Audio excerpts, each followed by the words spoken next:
'Yan uwa barkanku da zuwa, barkanku da sake saduwa da mu a wani sabon bidiyo na channel ɗin Yusuf T.B. Idan wannan shine farkon ziyartarka channel ɗinmu, muna roƙo da a danna mana alamar subscribe, sannan kuma a danna mana alamar like. Mun gode.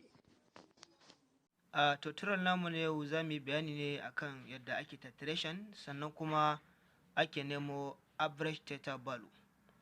Da farko dai mutum kafin ya fara titration ana da buƙatar ya mallaki burette, sannan kuma sai retostant, sannan sai funnel, sai conical flask, pipette, indicator, sai kuma acid da mutum zai amfani da shi, da kuma base.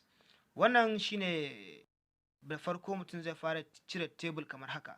Burette reading zai zama first titration, second titration and third titration, then final burette reading, then initial burette reading, sai kuma volume of the acid use.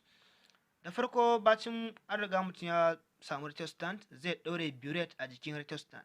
Idan ya ɗaure burette a jikin retostant, bacin an riga da an wanke sa, sai kuma a saka funnel akan wannan burette, sannan sai a zuba acid. Idan aka zuba acid zai kasance a jikin wannan burette ɗin da akwai lambobi.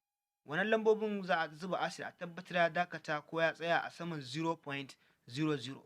Idan tsaya a kan 0.00, sannan sai kuma za a ɗauko pipette, wanda da shi ne za a yi pipetting ɗin base, ma'ana za a zuƙi base a cikinsa. Idan aka zuƙi base aka yi pipetting, za a saka sa a cikin conical flask. Idan aka sa shi a cikin conical flask, za kuma ɗauko indicator, za a saka 2 to 3 drops na indicator. Idan aka sa 2 to 3 drops na indicator, so kafin a fara titration tukunna wannan burette ɗin da aka zuba acid ya tsaya a initial nashi 0.00, za a ɗauki reading ɗin wannan burette ɗin kafin a buɗe wannan acid ɗin ya fara daga. Za mu basa a 0.00, zai zama initial, zai zama 0.00. Wannan 0.00 ɗin an same sa ne lokacin da aka zuba acid a cikin burette, an bar sa ne akan 0.00, shi saka aka samu 0.00. Da muka bacin an riga da an zuba pipette, an yi pipetting ɗin base, an zuba shi a cikin conical flask, sannan kuma an saka indicator 2 to 3 drops, sannan an yi shaking. Bayan an yi shaking, za a matsar da shi zuwa ga burette, sai a buɗe tap ɗin domin acid ɗin ya rinka shiga cikin wannan conical flask ɗin, ana shaking. Da zarar ana shaking, bacin wannan color ya riga da ya canja zuwa color da ake bukata, za a yi maza a dakatar da wannan tap ɗin na burette.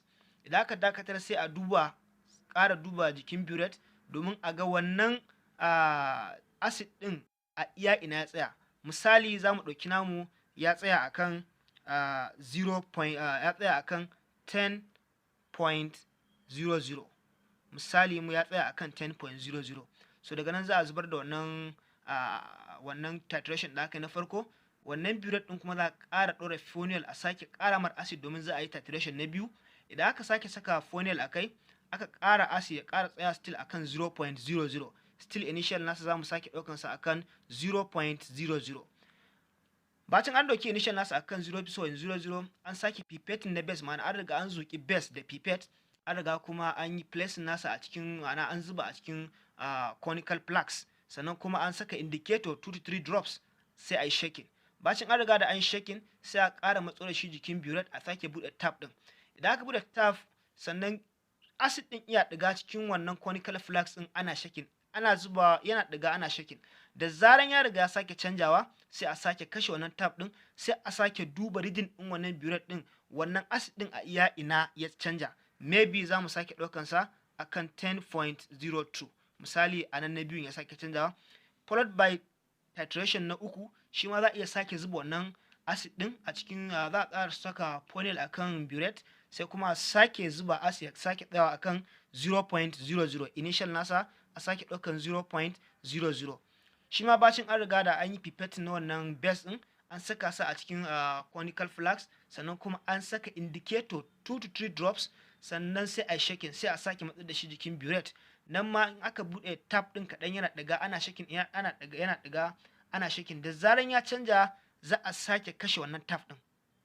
Idan aka kashe tap ɗin, sai a sake dubawa, still shi ma wannan acid ɗin a nawa ya canja. Misali za mu daɗa cewa ya canja a 10.03. So bacin mun yi haka shine mun riga da mun gama titration namu na ɗaya, na biyu da na uku. Sannan kuma sai box na gaba shine a nan gurin muka saka final volume, ma'ana lokacin da bacin an riga da wannan acid din ya riga column namu ya riga ya canja, shine zamu ɗauki reading. Wannan kuma initial volume initial burette reading din nan shi kuma lokacin da aka gama zuba acid a cikin burette kafin a bude a fara titration shine muka ɗauki initial, shine muka samu 0.000.000.00. then sai na gaba kuma volume of acid use, ma'ana yawan volume din da muka samu na titration na farko da na biyu. Idan muka tashi zamu plus ne, zamu ce wannan 10.00 then plus wannan, ma'ana final namu da muka samu plus initial, nan zai bamu still 10.00. idan muka dana gaba ma zamu sake cewa wannan the same thing plus wannan zai sake bamu 10.02. the same thing wannan ma plus wannan zai bamu 10.03. so wannan shine yadda ake cire table na titration. So sannan za a ce za a yi calculate, ma'ana za a nemo average theta value. wa'annan shine average namu, za mu shine final volume namu na titration, ma'ana za mu nema average theta value na waɗannan. To ya danganta, wani yakan iya ɗaukan guda biyu wanda sun zo kusa ya haɗa su ya plusin, wani kuma yakan iya ɗaukan duka. Misali idan muka ɗauki duka shine za mu ɗauki na farkon nan za mu sa 10. Idan muka ce 10.00 wannan na farkon sai mu sa plus, sai na gaba shi ma za mu sa 10.02, wannan sai na gaba za mu sa plus 10.03, sannan sai mu ce divide by all over 3, ma'ana tunda mun riga mun ɗauki guda uku, mun ce titration na farko plus na biyu plus na uku, sai muka ce a raba sa gida nawa? Gida uku. Idan kuma biyu muka ɗauka za mu ce a raba sa gida biyu, amma tunda uku muka ɗauka za mu ce a raba sa gida uku. Idan muka ce 10.00 plus 10.02 plus 10.03 zai ba mu muna da 10.0166. idan muka approximation zai ba mu 10.02. unit nasa za mu sa centimeter cube. wannan shine da ake nemo titration na, da ake cire table na titration sannan kuma a ciro average theta value. duka ana muka kawo ƙarshen tutorial ɗinmu. mun gode da kallon channel ɗin Yusuf T.B.